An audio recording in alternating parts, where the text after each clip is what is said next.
Good evening, everyone, and welcome to another edition of Northshire Live. It is lovely to see you here tonight for this evening's Rep Picks event, one of our truly favorite things that we get to do in this new virtual space. Back before COVID, we used to have regular visits in the store from our sales reps, telling our booksellers about the best new books on their lists. And in COVID times, we've been able to bring these virtual. It's been a lot of fun and probably something that we'll continue doing. Who knows how long into the future? As long as you guys are as interested as we are in hearing what they have to say, we'll keep doing this.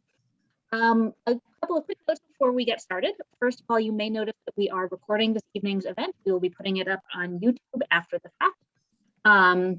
However, fear not, if you have your camera on, we have the settings set so that it will only pick up and record those of us who are unmuted and speaking in this lovely little yellow box you see around me. So as long as you stay muted, you will not be recorded and you will not show up on YouTube for perpetuity. Please do make abundant use of the chat throughout the evening if you like. Any comments you have about any of the books you hear about, questions that you have, let us know. Use the chat for that. And also Davith just posted in the chat a link to a blog post on our website that includes all of the titles being discussed tonight. So you can follow along at home with that. And then last of all, before Davith takes things away and gets us started tonight, a word of thanks for your incredible support over this last year and a half. Independent bookselling is a hard business in the best of times, and these times have not been the best of times, but all of you have really made it possible for us to continue to exist, and we are eternally grateful for that support. And without further ado, Davith, please take us away. Thanks so much, Rachel. I feel very lucky being in the Manchester Circus. I got to see two of our presenters not too long ago when things looked a little bit more positive on the COVID front than they do now. But first off, it is my great pleasure to introduce Anne Kingman from Penguin Random House. Anne, why don't you share with us some of your titles? I am thrilled to do that. Give me a second to just share my screen. Can you all see that? Yes, great, awesome. So it's great to see so many familiar names out there in Zoom world. So thank you all for coming. Some of you may know that Michael and I often will go back and forth trying to decide what season it is. And so this evening started with us discussing if tonight was actually summer rep picks or fall rep picks. I'm hanging on to summer because we've got at least 2 weeks left as far as I'm concerned. So I'm going to do that. And the first book I'm going to start with is actually perfect to end the summer. This is for fans of Bridget Jones' Diary or Normal People and the film Love Actually. Our heroine Nina is a food writer who has just gotten out of a long-term relationship, and she has to learn how to date again, and specifically how to navigate the world of online dating. She's in her 30s, and so she'd never had to deal with that before. In the meantime, her father, his health is not great. Her editor hates her next book project. Her best friend is kind of chilling her and not being normal. And so it's kind of this accomplished woman trying to navigate this new world. A bookseller friend of mine says it's like a more feminist Bridget Jones if Bridget had been more self-aware and less of a mess. And I thought that was actually a great way to really describe that. And then we start with The Great Circle, which I'm sure a lot of you have read. This was the big book of the summer for me. It is an epic. Ron Charles of the Washington Post called it my top recommendation for the summer. It's a historical novel that introduces us to two strong women. First, Marion, who in 1914 is with her brother Jamie, and they are rescued from a sinking ocean liner and subsequently raised by an uncle in Montana. And there, Marion meets two barnstorming pilots and falls in love with the idea of flying and will do anything to be able to become a pilot. And then we go into present day, where actress Hadley Baxter is cast to play Marion in a film that centers on Marion's disappearance in Antarctica. And so these two stories come together. It is a big book. I think it's about 600 pages, but I flew through it. It should not be daunting at all. Silent Wind, Dry Seas is a gorgeous, gorgeous book about the struggle for independence of a young Hindu boy in Mauritius, which is a small island in the Indian Ocean with a rigid caste system at the time this book was set, and it was still under British colonial rule. And it's kind of a coming of age story for readers of Akhil Sharma, V.S. Naipaul, or Mohsin Hamid, poetic and powerful. And some of it reads like a gorgeous travelogue of Mauritius. I didn't know much about Mauritius at all, almost nothing, in fact. And I was immersed in the food and the sounds and the history of this really amazing place. And The Perfume Thief. Historical fiction has been described as A Gentleman in Moscow meets Moulin Rouge with a little bit of Kristen Hanna's The Nightingale thrown in for good measure. Clementine is a 72-year-old queer American expat and notorious thief with a love for impeccably tailored suits. And her life of crime has led her all around the world, but she's finally settled in Paris in 1930s, creating perfume that she sells to the women in the bordellos. But now it's 1941 and the Nazis have invaded, and Clementine is drawn out of retirement into one last heist, one last caper, and probably the most important one of her life. The main character Clementine is not based on anyone in particular, but her best friend in the book, Day, is actually based on Josephine Baker. And much of the book is inspired by real figures and events from the queer resistance in occupied Paris, which is something that I hadn't read a lot about. I absolutely ate this up. I hope you will love it. And now on to something a little different. This is my pick for the strangest book on the list. And some of you know I love kind of offbeat, odd books. I think this is great for readers of maybe Ottessa Moshfegh. Esquire called Night Bitch, a Kafkaesque parable about the mundanity and monstrosity of early motherhood. Our heroine is an artist, she's not named at all in the book, who has put her career on hold for motherhood. And one morning she wakes up to find a patch of hair on her body. Her teeth look a little bit sharper, and she has a growth at the base of her spine that is that a tail. When she tells her husband that she believes she's turning into a dog, he laughs it off.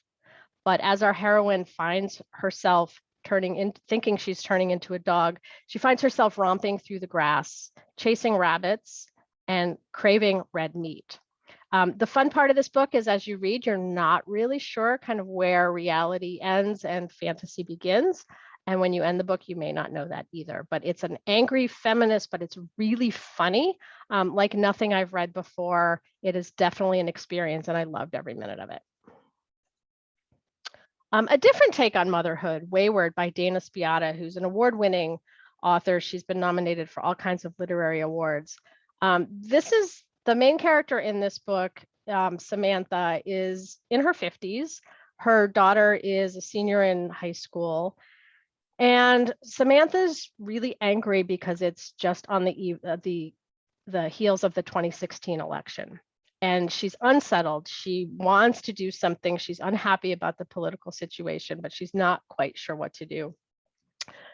She lives in Syracuse, and she's driving through downtown Syracuse one day, and she spots this house that is absolutely gorgeous in its bones, but completely falling apart. And on a whim, she buys it for almost no money at all, but it's what she had in her savings, and she just buys it for cash. Goes home, tells her husband, who's none too happy. And before she knows it, Samantha is living in this house and has basically left her family, though she's desperately trying to stay reconnected. She's really engaged in finding herself.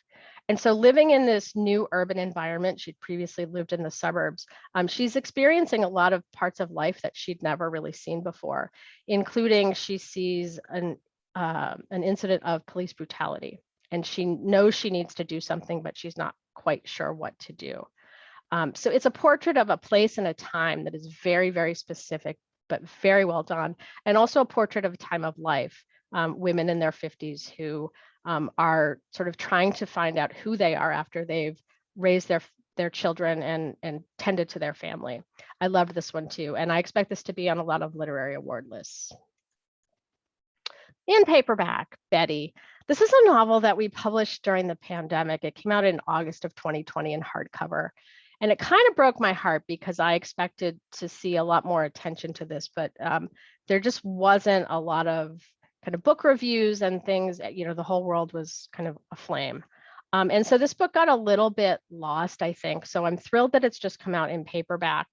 It is set in the Appalachian foothills, and it's a coming of age story that's filled with trauma and family secrets. The Appalachian Hills are definitely a character in this book. But the main character, Betty, is born in a bathtub in 1954 to a white mother and a Cherokee father. She's one of 8 children. And the world that they inhabit in this poverty-stricken town in Ohio is one of not just poverty, but also fierce violence and also fierce love. And sometimes those things all come from the same place. It's heartbreaking, it's wonderful, and it's very much modeled on the author's mother's story, which is kind of an interesting little side note. And if you read this book and absolutely love it, it's worth trying to find some of the online interviews that the author has done about her mother and kind of where the book is based on actual events and where it's fictionalized. But I absolutely loved it. It's heart-wrenching and highly recommended. All right, 2 mysteries that I wanted to bring to everyone's attention. Fortune Favors the Dead. It reads like a 1940s noir, except the 2 main characters are very contemporary and like no other noir detectives we've ever seen. It's 1942. Willow Jean Parker's run away from home, joined the circus, and now she stumbles into a job as an assistant to private detective Lillian Pentecost. Willow Jean is queer, and Pentecost is disabled. She has multiple sclerosis. And in 1942, the world is not a very kind place for those kinds of people. And so it's a historical mystery, but it's made contemporary by the fact that much of what these 2 women are trying to solve is not necessarily the crime, but the conception of injustice in the world. It's a lot of fun too. It has some serious overtones, but ultimately it's a pure pleasure read. And the second book, Murder Under Her Skin, will be published in December in hardcover. And then Rhode Island Red was originally published in the 1990s, and it's a series, and we've brought them back. We're starting with the first 3. So this one is out now. Book 2 is out next week, and then book 3 will be out in September. And it features Nanette Hayes, who's a Black sax-playing street musician who lives in 1990s New York City. And she's just this kick-ass woman. She's smart, she's savvy, she doesn't stand for any nonsense. It feels a little bit like the Maltese Falcon, except for Charlotte Carter takes what she wants from the noir canon, but then addresses racism and sexism head on. Nanette is not a femme fatale. She can be if she wants to, but she's also as much Philip Marlowe as she is the women who tempt him. Cool under pressure, she bellies up to the bar with the best of them. This is, again, just a real fun mystery that is both timely and timeless. All right, now moving into memoirs. Crying in H Mart by Michelle Zauner is a beautiful, gorgeous memoir. If you have not read this, please pick it up. She is a stunning new Korean-American voice. And by voice, I mean both a writer voice, and she's also a singer. She records under the name Japanese Breakfast and has a huge following there as well. But this is a literary memoir that will have you laughing out loud, but also maybe crying. It's a memoir of family, food, grief, and love. Zauner writes of mourning her mother, and she's doing this at the beginning of the book, standing in the aisles of this huge grocery store called H Mart that some of you may know. And she's looking at all the foods that her mother cooked and remembering their occasions when she would eat these foods with her mother, and it's her way of kind of mourning. But it's also an Asian American story of culture and identity and a portrait of Zauner herself as a young woman. But it's beautiful in so many different regards. I highly urge you to take a look at this. Seek You is another one of my favorite memoirs of the season, and this time it's a graphic novel. It's part essay, part autobiographical meditation. The book's title is a nod to the amateur radio abbreviation CQ, which truckers would use when they were on the road just wanting to connect with somebody else. And so I want to just kind of take you through the first couple pages, and I'll read the text because I think some of you can't see it easily. This is the first page in the book. When I started writing this book in 2016, rates of loneliness had already been increasing exponentially for decades, yet it wasn't a subject I heard people talk about very often, at least not in relation to themselves. But in the spring of 2020, isolation was imposed on all of us at once. I don't know what loneliness will feel like for you when you're holding this book. Our relationships to each other have shifted so forcibly that I have no reference for how we might acquaint ourselves with one another again. And so it's this sort of meditation on loneliness. And she wrote most of this book before COVID happened, but it's extremely relevant now.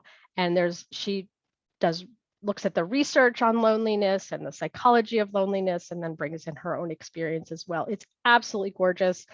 This is a memoir, a graphic novel that's going on my shelf to stay forever. And then a memoir that's coming out on September 7th, it's going to be one of our big books of the fall, Beautiful Country. This is for readers of Angela's Ashes or The Glass Castle or Educated. This memoir reminded so many of us of what we loved about Angela's Ashes, especially the wide-eyed child's perspective on living in poverty and having a difficult childhood, but also managing to find joy. And in this case, add in being undocumented in a place that's supposed to be paradise. Quan Julie Wang's parents came to this country from China. They were professors there. And they kept talking about how America was the land of paradise. It was a beautiful country. And young Quan Julie has been told to not talk to anybody, not let anybody know who she is, not let anybody know where she lives, even at school, because she's undocumented. And so she goes through her life so fearful, and also wondering, why is this place such paradise when she had a bucolic life back in China with her grandmother, and they seemed to have money and they always had food, and now she's living in an apartment with 8 other people, not knowing where their next meal is coming from. It's incredibly moving. It's a stunning read, and I think you'll hear a lot more about this book. So feel free to pre-order that right now. And then just a little sneak peek at some things that are coming out. Colson Whitehead's Harlem Shuffle coming September 14th. This is completely different from Whitehead's last 2 books, Underground Railroad and Nickel Boys. This is a noir crime heist novel set in Harlem. It's so much fun. And then coming in 2022, just 2 books I need to tease you. Hana Yanagihara, the author of A Little Life, brings us her new To Paradise. And Emily St. John's Sea of Tranquility is coming in April.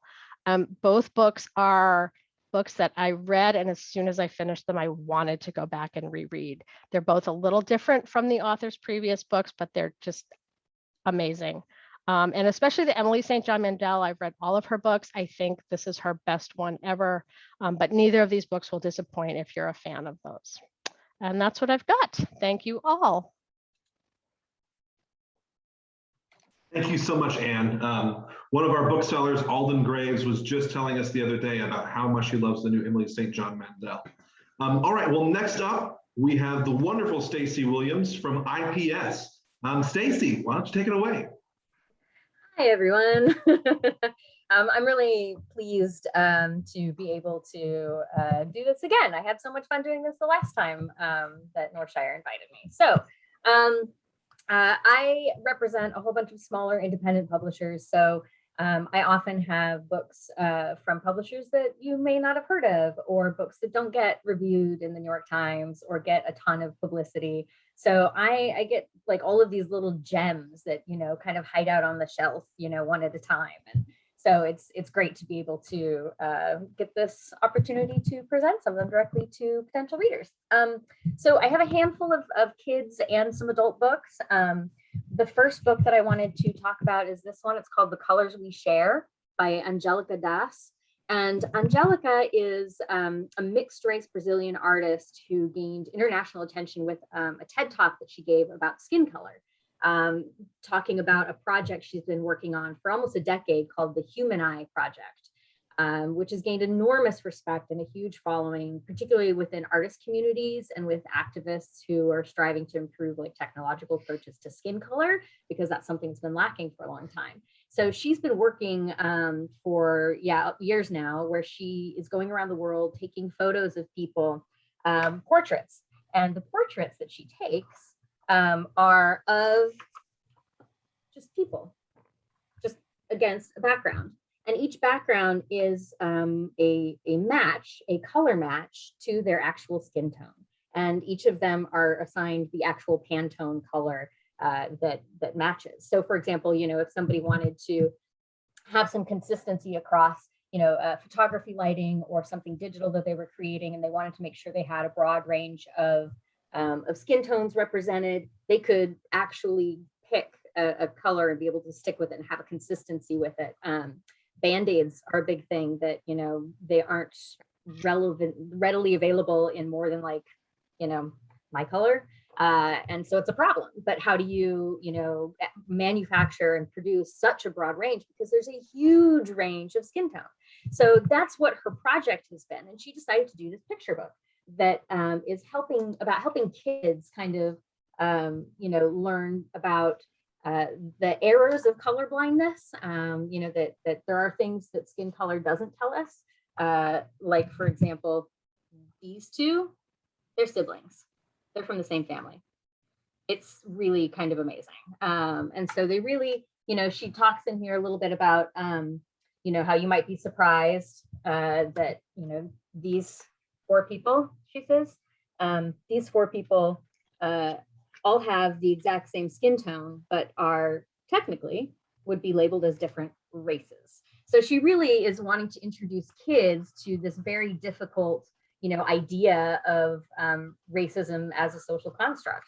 And she works with students, she works with schools doing kind of workshops where she walks kids through how to create their own paint color that matches their own skin tone, so then they can do a self-portrait that is truly themselves. It's really, really cool. Next up is a picture book for back to school. This is Harley the Hero. It's based on a true story about a service dog who accompanies a teacher to school every day and goes to class with her. She has PTSD, and so that's what he's there for. And in this classroom, there are a bunch of different types of kids. There are neurodiverse kids. There's this girl who has sensory issues, and her friend who's always looking out for her, and helps her be okay and comfortable in the space. And then eventually something bad happens. There's a fire, and the friend, the young girl that he's friends with, gets trapped inside, but Harley, the dog, goes in and saves her. So it's really kind of a neat tale that is a little unusual for kind of your traditional back to school picture book, but helping introduce kids to the concept of service dogs, and along with, other types of kids that they're going to come across in kindergarten or first grade for the first time. And then the next book is also a picture book called A Smile by Raoul Folero and illustrated by Hoda Haddadi. Hoda is an Iranian illustrator, and Raoul is a French humanitarian who's been dead for decades. But he wrote a poem a long time ago that she has always loved that is specifically about smiling. And what really struck me about this is, we sell books to our buyers. So we sit down and we talk about the same books over and over and over again. And this is one that the more I spent time talking about this book, the more I loved it. And the more important it sort of felt, because this is coming out at a time when, you think about picture book age kids and how many faces are they seeing, right? Like how they're not seeing faces, they're not seeing smiles, they're not, experiencing the power of smiling and what that can do. And so this is kind of a remarkably timed picture book, and it's lovely, absolutely just sweet and lovely. So get kids through the pandemic, and then 2 other picture books real quick. One is this one called Pippo's Journey. This is by Sato Tone. He is winner of the International Award for Illustration at the Bologna Children's Book Fair. And it's about a sleepless frog who can't sleep, and who meets a sheep who, because you're counting sheep, right? That's how you get to sleep tonight. And the sheep helps our little frog friend kind of they go on a little journey through the seasons and different locations, and talk about, their journey continues to the dream of July, flowered with morning glories, listening with the early dew. We want to go much higher, even higher than the sky, the flowers sigh. And so it's just very poetic and dreamy and just gorgeous, gorgeous, gorgeous, gorgeous. So anyway, love that one. And then that same illustrator also did the artwork for an award-winning Japanese author, Nanai Ioma. And it's all about what it's like to be the moon. And so again, you have, you know, the gorgeous kind of artwork from that illustrator. So this is, you know, the view of Earth from the moon, for example, and you know, it's the moon's eye view of what it's like, you know, to sort of hover above Earth and see everything that happens at night. It's really just gorgeous and sweet.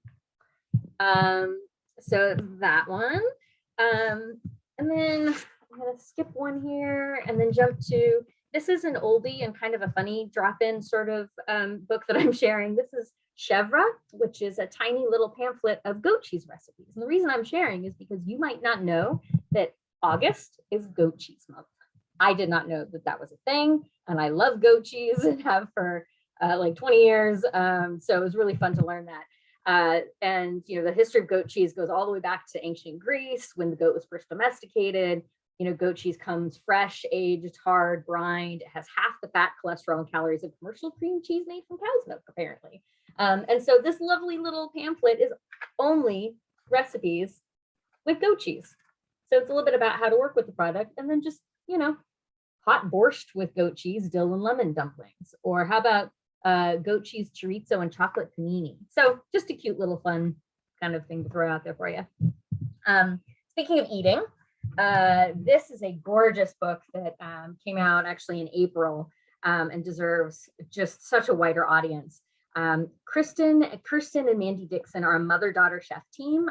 They've been running award-winning backcountry adventure lodges in Alaska for over 30 years. And so this nice, big, hefty cookbook here is both a cookbook and like an exploration of what it's like to be, you know, two women running an adventure lodge, you know, in the middle of nowhere. There's over 100 original recipes organized by season and theme. There's an emphasis on local organic ingredients, sustainability. Photos are, you know, really, really lovely.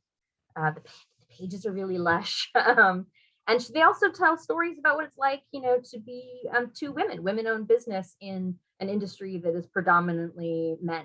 And in fact, the men in their lives only get one chapter in this entire book and one recipe. Everything else is their own. It's really great. Blueberries. So if there's any question about the feasibility of these recipes outside of Alaska, they have a lot of things we have, like blueberries and salmon and pine trees. And we might not have reindeer, but we have moose. So, you know, I don't know. Do people eat moose? I don't even know if we're allowed to eat moose. So next up is a sports memoir called Raised a Warrior, a memoir of soccer grit and leveling the playing field by Susie Petroselli. So Susie is an ex-captain of the Harvard champion soccer team. And this is about how she came to the sport, her rise all the way up to playing for Harvard, and then how she was set back by a major injury. And it would initially have been, you know, the end of a career.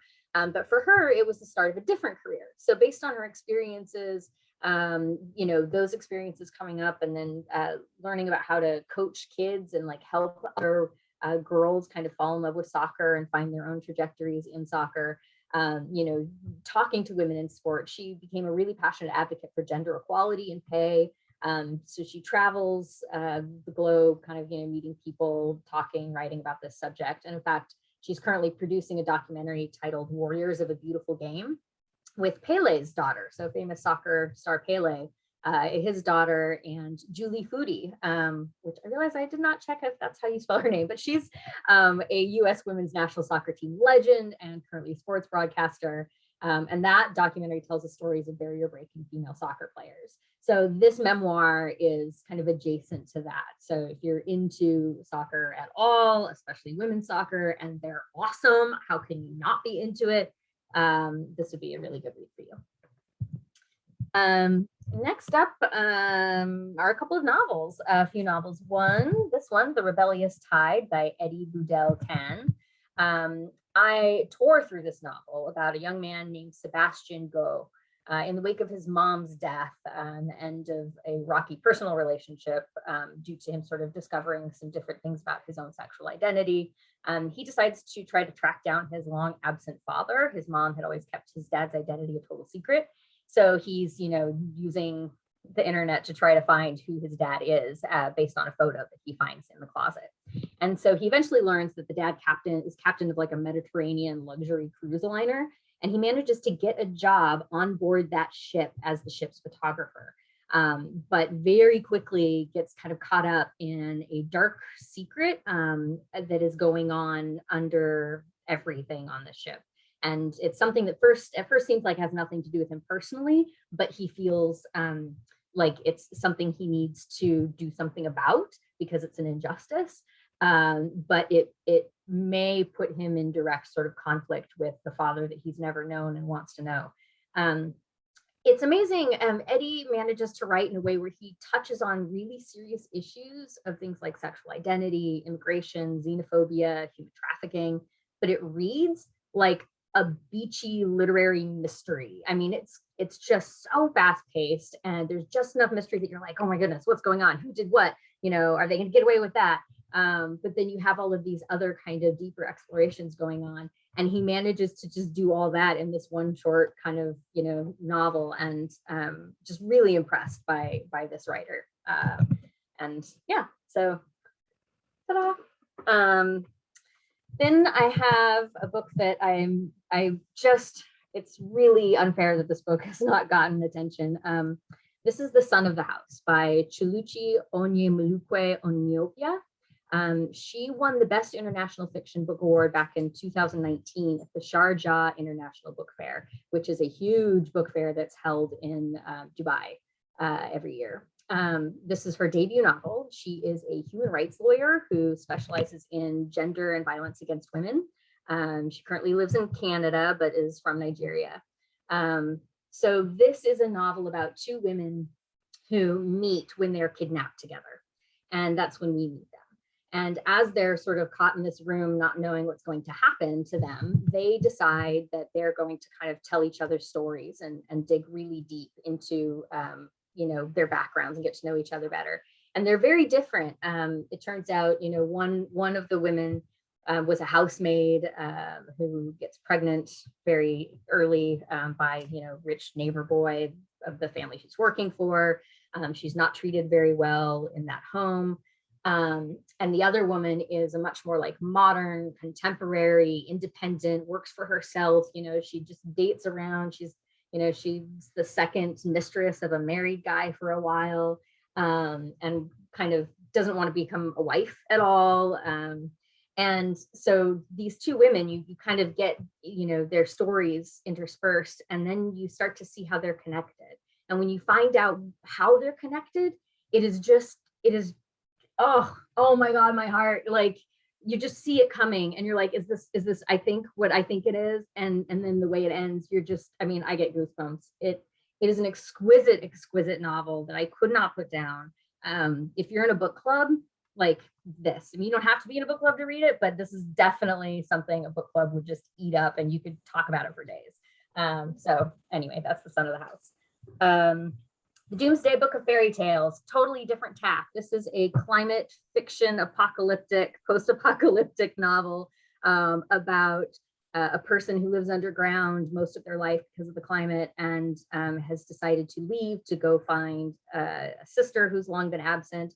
And they head out on their journey with a talking dog out into the wilds of, a damaged, wasted landscape of what feels like and might be actually New England. It's not clear, it's not specifically stated, but it sure seems like it based on the geography descriptions.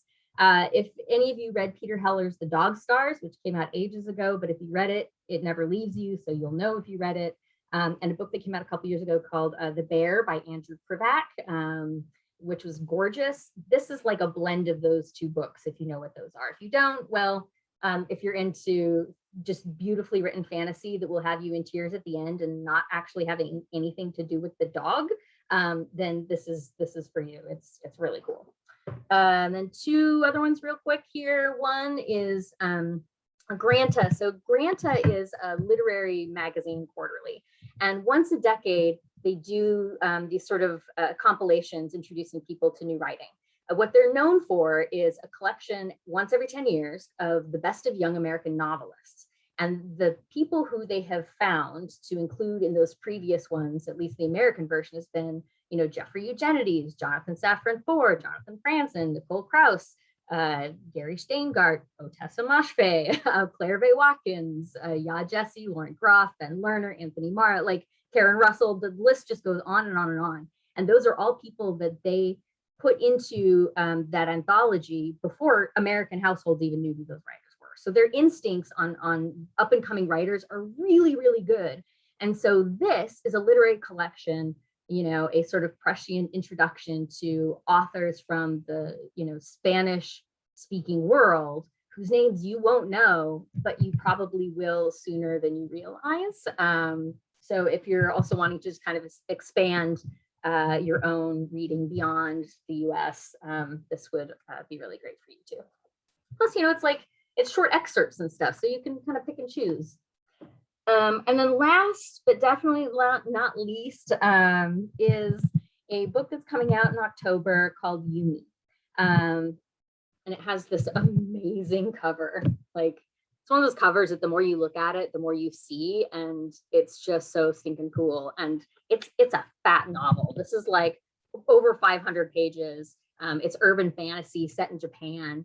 Sifton Tracy Anapare is Ghanaian Canadian. This is her debut novel, supernatural fantasy novel. It's about a Black woman teaching English in Japan, and has been there for like 7 years. She's struggling with all the alienation that she continues to feel, the racism, both overt and not. Her mom is like begging her to come home to Canada because her sister's getting married, but she doesn't want to go back. So she's kind of having all of these struggles, and then some weird things start to happen around her. And then meanwhile, it's one of those where you kind of go every other chapter. And so meanwhile, beyond the kind of the curtain of reality in the same city, lie the yokai.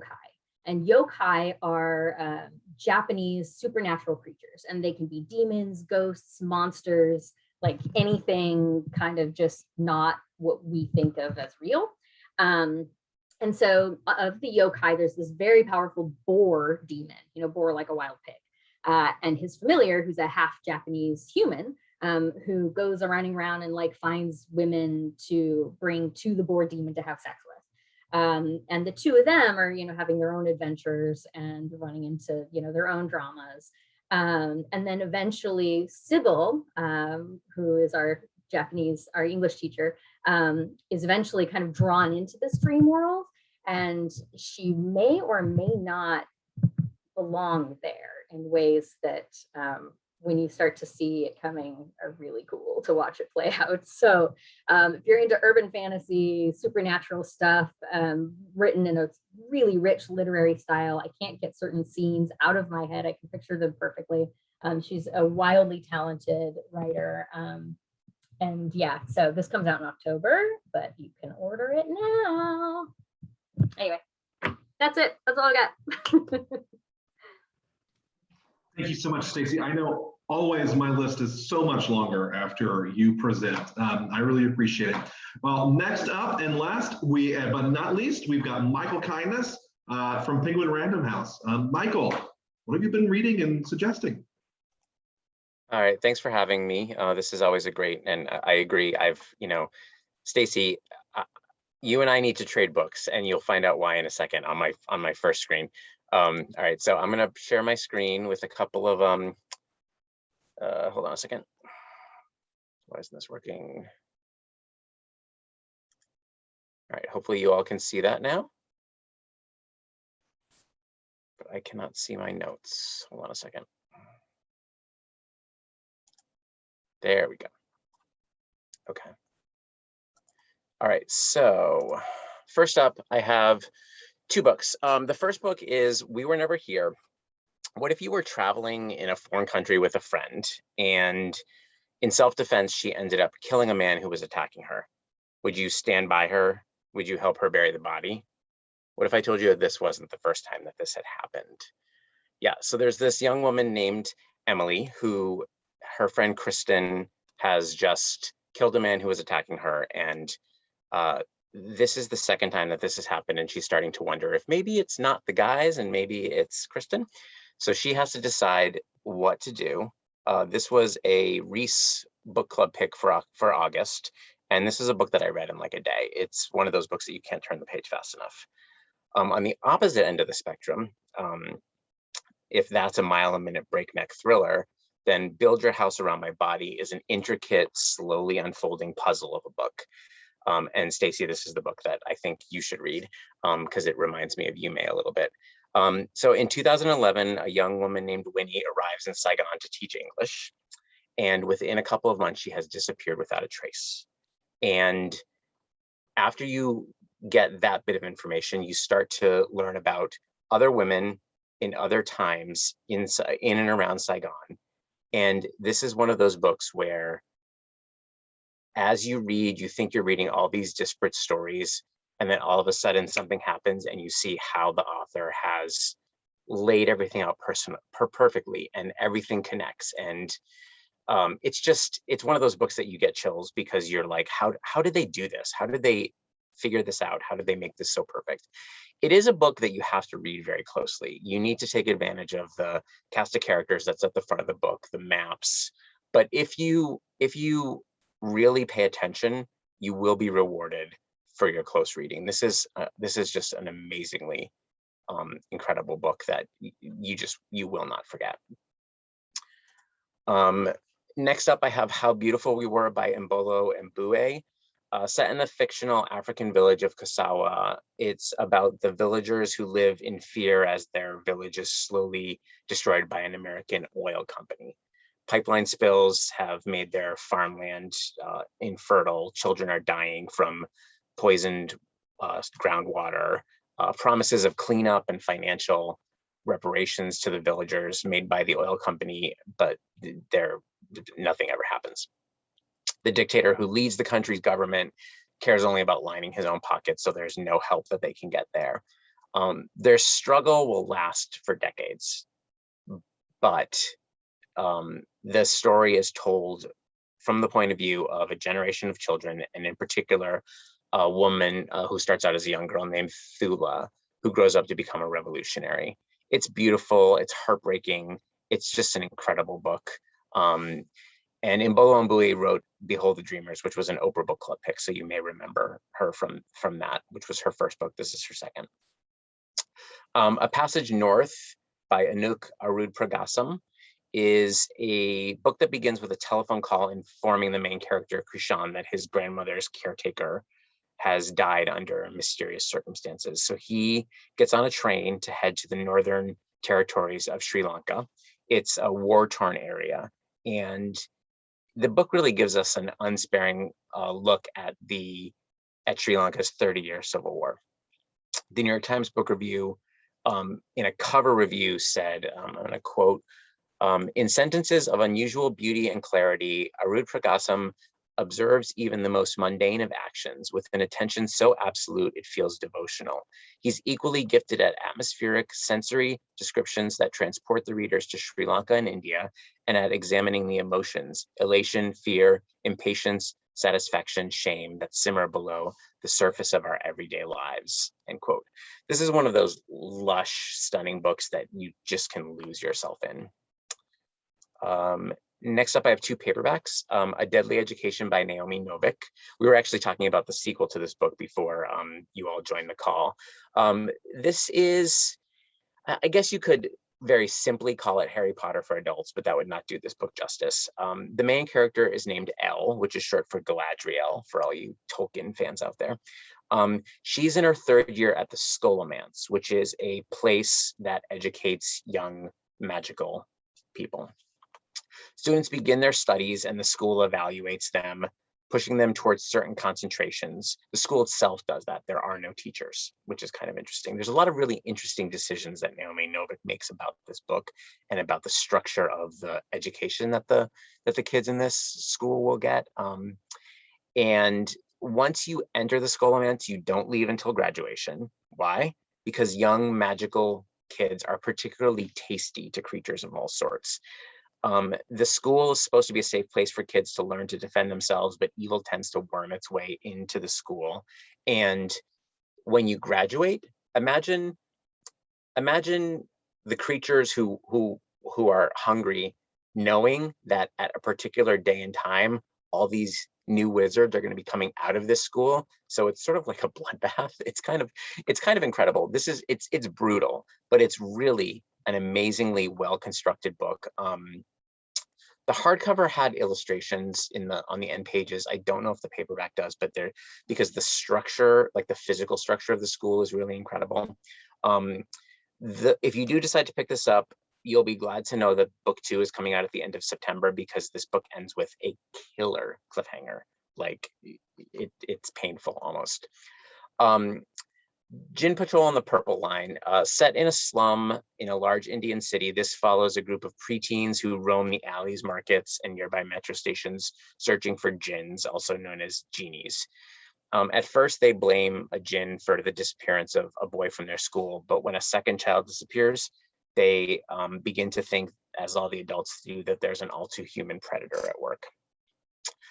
This novel is based on a real incident in a village outside of Delhi, where over 30 children went missing over 3 years. The police did nothing because the parents were poor.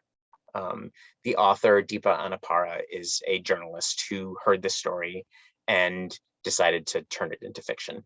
It had already been covered in the newspaper and it had been solved. So it wasn't like she had to tell the story that way, and she decided to turn it into fiction. And it's told from the point of view of the children, which gives it a completely different perspective. And really, this is a book that will definitely stay with me. Next up is Songbirds, from the author of The Beekeeper of Aleppo. This is a story of 2 people whose lives are affected by the disappearance of Nisha, a young nanny on the Mediterranean island of Cyprus.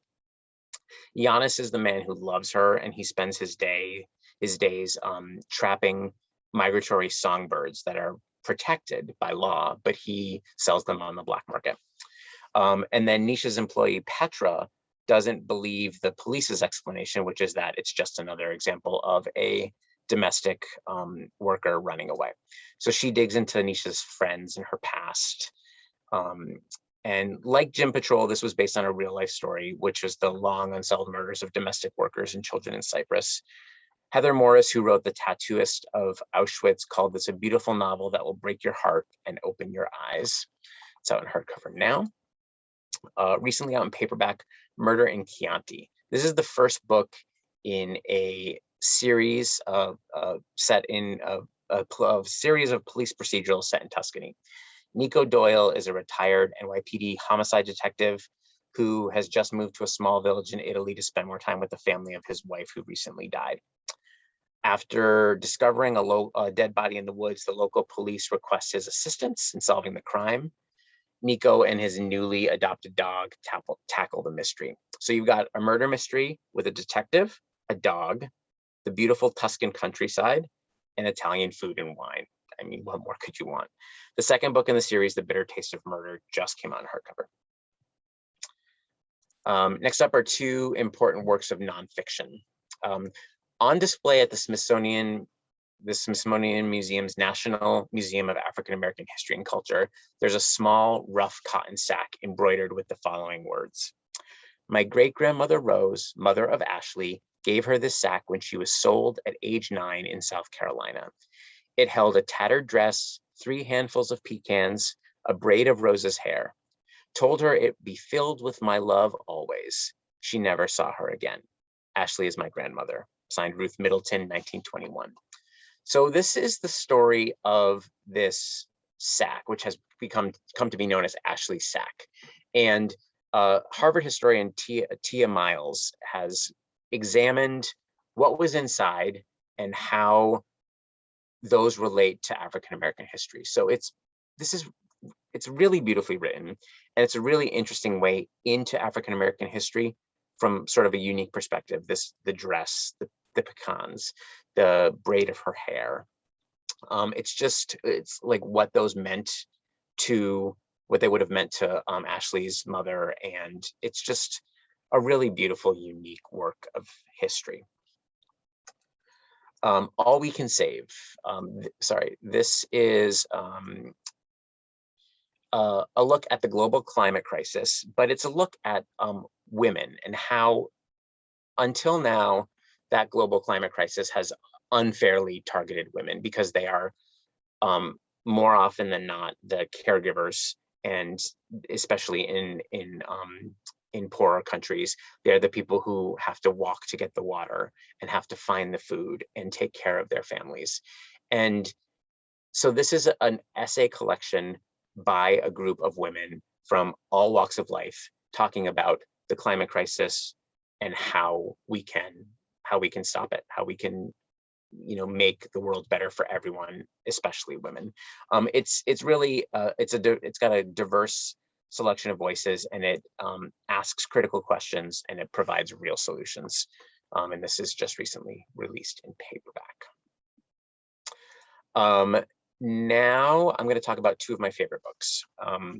One is just out in hardcover, Paradise. This came out last week, I believe.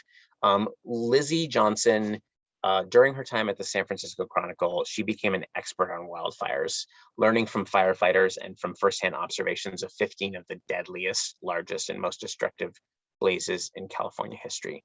The Camp Fire of 2018 was the worst of them all, destroying 95% of the town of Paradise. Beyond the stories of the people who fought to escape the flames, which is some of the most thrilling writing you will read. Honestly, this book reads like a Hollywood thriller until you realize it's real and how horrifying that is. Johnson examines the typical causes of many of these fires. And at the heart of a lot of them in California, unfortunately, is this company, Pacific Gas and Electric, which some of you may remember from the Erin Brockovich story, in which they were accused of poisoning water in Southern California. Well, their electric infrastructure is so aging and so in disrepair that the transformers and electrical lines often release sparks, and so often those sparks are what cause wildfires. And so this is really a book about corporate malfeasance and climate change, and what happens when those two things come together and they light a spark that just is so devastating. This book just came out, like I said. It covers a fire that happened in 2018, but we know that this is not a problem that's going away. This is a problem that's raging right now. This book is so important, so well written. You can see we got a quote from Eric Larson. Alden Graves at Northshire in Vermont, who Davith mentioned earlier, is also a fan of this book. So if you're a customer of Northshire and you know Alden, you know how discerning of a reader he is. He's a great reader, and he loved this book. I actually think he loved Greenwood as well. So maybe I'll call this the Alden screen. Greenwood spans 5 time frames across 130 years in the life of the Greenwood family in Western Canada. They're a family steeped in trees, whether as lumber barons, carpenters, or a guide on Greenwood Island, home to some of the last remaining trees on the planet. So if that sounds a little post-apocalyptic, yes, a little bit of this does take place in the future, but don't let that lead you to believe it's a science fiction book. Most of it takes place in the past. And it follows this family. The structure is really interesting. So it starts 20 years from now, and then it jumps back to the 1970s, then it jumps back to the 1950s, then to the 1930s, then to 1908, and then you jump forward again. So you see all these different generations of this family. It's got some of the most beautiful writing I've read. It's filled with incredible, memorable characters. It's honestly, truly one of the best books I've ever read. It came out in paperback last year, but I think it came out after the last time I did one of these, so I felt okay including it tonight. And then the last book I'm going to talk about is a book that is not out yet. It comes out on October 5th. Some of you may remember reading a 5-part series in the New York Times in 2013 about an 11-year-old girl named Dasani who was growing up in the homeless system in New York City. That series covered, I think, 2 years of Dasani's life.